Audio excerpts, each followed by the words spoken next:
इसके आगे का इससे पहले वाले वीडियो में कवर किया हुआ है, सो प्लीज उसको देखना ना भूलें।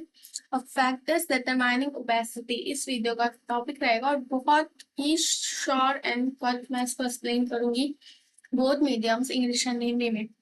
तो please do like share and subscribe my video. देखिए आपको वीडियो पसंद आता है तो जरूर उसको like and subscribe to my channel करें। हाँ, दोनों हिंदी और इंग्लिश में आज जैसे मैंने ये लाइन चीज बोली है वैसे मैंने हिंदी और इंग्लिश बोथ मीडियम में समझाऊंगी। तो फैक्टर्स डिटरमाइनिंग ओबेसिटी, ऐसे फैक्टर्स ऐसे कारण जो डिटरमाइन करते हैं जो ओबेसिटी जो मोटापे को बढ़ाने के मूल कारण होते हैं।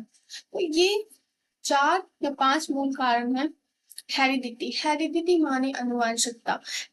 मैं सारा डीप डाउन हिंदी में बहुत कवर करूँ। हेरिडिटी इसमें जनरली बेसिकली ये होता है हेरिडिटी में कि जो हमारे पेरेंट्स होते हैं उनसे हमें जो मिले होते हैं जीन्स उनमें एक पैराविली सिंड्रोम होता है जिसकी वजह से हमें बहुत चांसेस होते हैं कि हमें भी ओबेसिटी हो सकती है क्योंकि वो हमारे हेरिडिटी में है, हमारे जेनेटिक्स में है। That's all.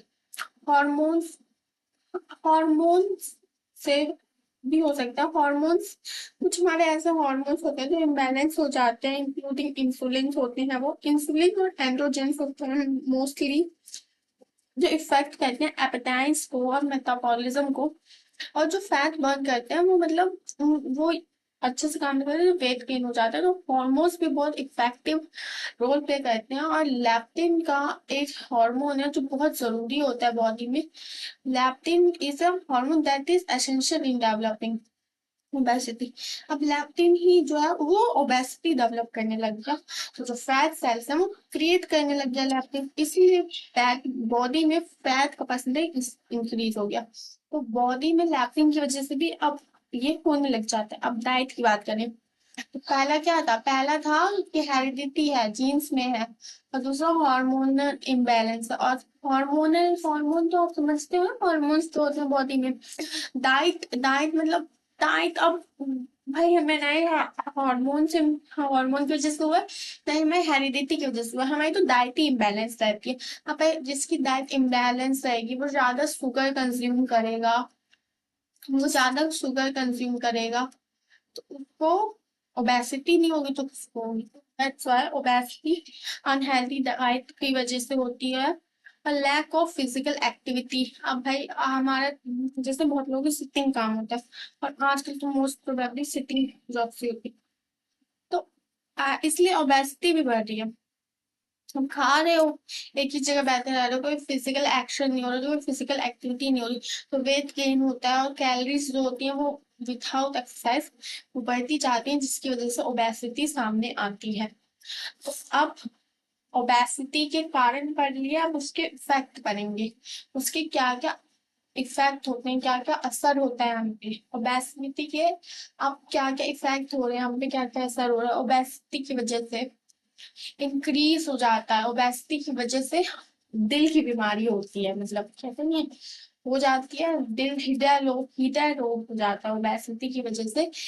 कार्डियोवास्कुलर डिसीज हो जाते हैं, अदर हेल्थ इश्यूज हो जाते हैं including high blood pressure. High blood pressure रहने लगता है।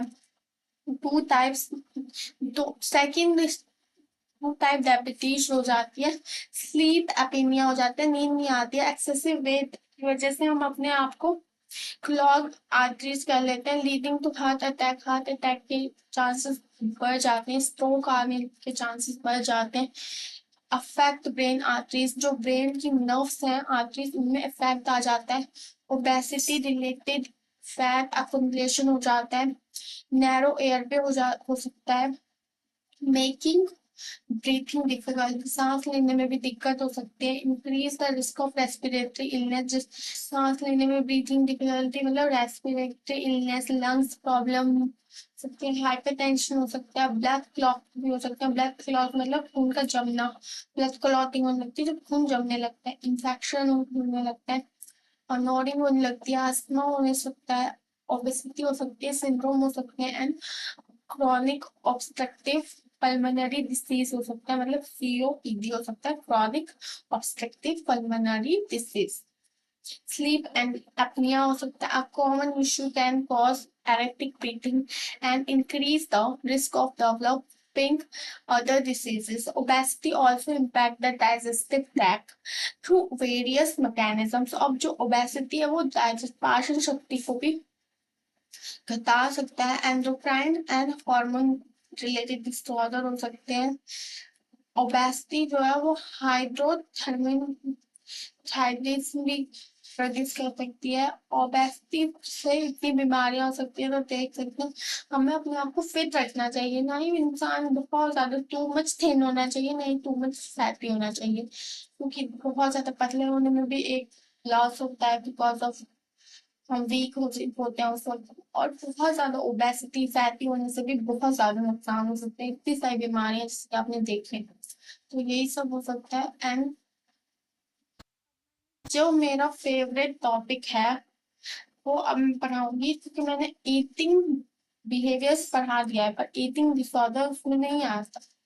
ईटिंग डिसऑर्डर मेरा फेवरेट टॉपिक है, पर ईटिंग डिसऑर्डर मैंने एक्सप्लेन करना नेक्स्ट वीडियो में, तो उस वीडियो को जरूर देखिए और बने रहे मेरे चैनल पे. Thanks for watching and please do like share and subscribe my channel.